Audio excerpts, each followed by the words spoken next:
trouble. And that was the majority of the discussion we just spent in that locker room is how we started in set 3 and why, you go back-to-back service errors and you're lethargic after winning an exciting set 2 and going up 2-0 against a good team. So when we needed to turn it up, we did in set 5. Our setter made great choices. We were aggressive, attacking. We got a big block from Jarmock at a key time and beat a good Baylor team. You look at 0-4 in the league, but you look at Texas, K-State, at Iowa State, now at Kansas, all 4 of those teams are ranked. So that's a team that beat Cal when they were in the top 10 early in the year. That's a very good team. A little bit tough to defend. Their middles are a little bit unorthodox from what we usually see, but we're happy to get out here with the win. We know there's some things we need to fix, though. Like what? Well, the way you start a third set when you're up 2-0, we got stuck in a rotation in the end of set 2 to where we should have had some more options there. And how can you bring focus after a 10-minute break? Like you said, you guys won the second set. You squashed Baylor's run, but they seem to have all the momentum in the third set. Why was that? That's hard to wrap your arms around when they should be the deflated group, right? Because we came back and won a set that they look like they might win. So that's when you really step on somebody and create more momentum by coming out and making some plays early in the third set. But it was difficult. They were hot too offensively. Number 3 got hot. The lefty got hot, and 7. And when they start spreading the ball around and they create a difficult time for you to defend them. This happened against Iowa State too, right? You led 2-0. We were up 2-0 in Iowa State. Thanks, Gary. And we were up 2-0 in Creighton, and we won all 3 of those in 5 sets. So we're not going to apologize for a 4-0 start in the Big 12, for sure. But we know that that's a little bit of you can't rely on a 5th set effort every time to pull you out. What do you think of the records? It's the best start at home and most wins in a row at home. Most wins in a row at home? Yeah, 10.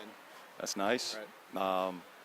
That's great. That we're most proud of. We're halfway through the first half of the conference, but now we got 3 of the top 4 teams in the second half. So you need to be 4-0 if you want to fish in the top third of this conference or have a chance to win this league. So we've done what we needed to do so far. We made it a little more exciting for the fans than we need to sometimes. But when we need to play good volleyball, this team feels like they can, and there's some comfort in that for sure. Talk a little bit about the blocking tonight. They outblocked you guys 13-3, which I'm sure you don't like, but also in the 5th set, Jarmock and McNorton teamed up for that key block. So talk a little bit about those. We told the team that they don't block that much, but they don't get blocked that much. So they hit shots. Once again, their middles 7 and 16 are unorthodox in the angles they hit. Number 3 hits at a high level over the block and in. So nobody else was blocking these guys either. But if they hit a ball at you, and you need to dig and convert. And we didn't do that probably enough after the break as what we needed to. One thing that stood out for me, in the third set, Baylor hit 583, had 14 kills and no errors. Seemed kind of unusual. Talk a little bit about that. Their setter had every option in the world, and we talked about 3 and 4 and 7 being hot. And we've seen our team things do like that when Aaron's spreading the ball around, everybody's hot, and that's exactly what they got going. Might set the record for blocks. Diggs is a junior. Is that pretty impressive? Whoa. How would you describe? Is that possible? Riley get a dig record as a junior? That's pretty amazing. Takes 4 years for somebody to set an assist record probably, right, at basketball. And she's been our libero 3 straight years. She's a high-level libero, digs whatever's in her area, and I think she had 22 tonight. So she keeps piling them up, and sometimes she'll jump in front of folks to get her digs, but no. Bree brings it every single night. Coach, it's awesome to have one player that racks up a ton of kills, but tonight we had 5 players, double digits, 5 players, double-digit digs. How tough is that for a team to balance? Spread it out in there. We had too many hitting errors, but we did have good balance, and that paid off in the end where everybody, contributed in the 5th set. So double-digit kills is critical for us. And Tolfrey hadn't been in double digits for a while. That was great. Dockery in double digits. So if we can keep that going and back off on a few of the hitting errors, that'll help us. To be honest, it's more frustrating. We know that we're a better team than how we played tonight, but a win's a win. We'll take it. We just know we have more things to work on, which is exciting for us because we can play a lot better than how we did tonight. Defensively, it seemed like it kind of ebbed and flowed for both teams, especially the first couple sets. It seemed like you guys were really digging effectively, which helped you guys get in the system. But later in the match, it seemed like they were more potent with their digs and getting themselves into their system. Talk about that.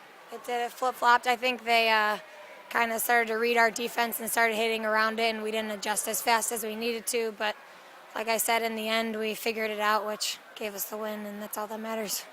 What did you guys do in the fifth set that you weren't doing in the third and fourth?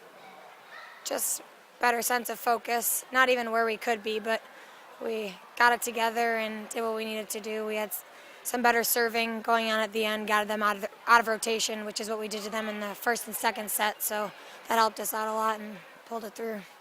And although you guys won the second set, Baylor really seemed to grab the momentum, and they took that into the third set. Why was that, even though they lost the second set?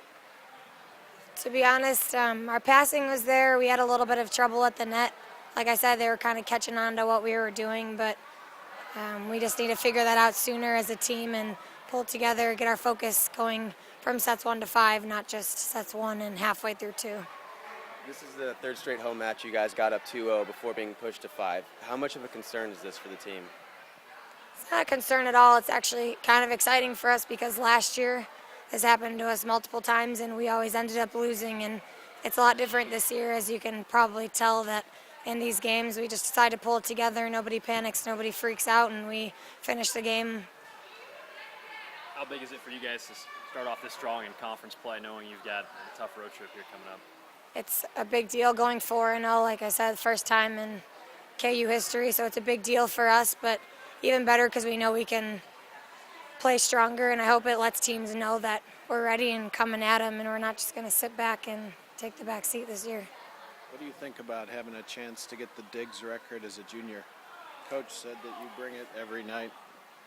I do. It's something that I want. I don't think about it while I'm out there, but it's something that I'm excited about, and hopefully I can get there. And obviously I would not be able to do that without my teammates, and they have a lot of confidence and trust in me, which helps me play well every night.